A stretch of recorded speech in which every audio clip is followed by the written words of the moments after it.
Tra tutti questi allievi, cara Daniela, perché questa è una trasmissione di sorprese, ce n'è uno che ha voluto dirti il suo personale grazie. Eccolo.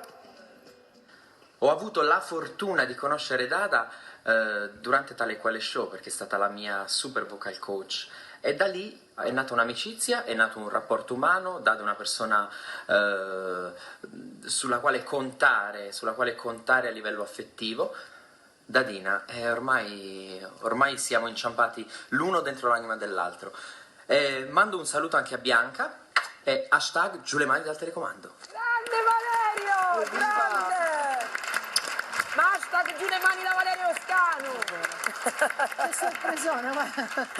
Ovviamente Daniela si è commossa perché è No, per molto me- sensibile. No, ma Daniela è la che per me conosco. Valerio è proprio un gioiello di ragazzo, questo è. Noi veramente si è creato un bel rapporto, una bella amicizia.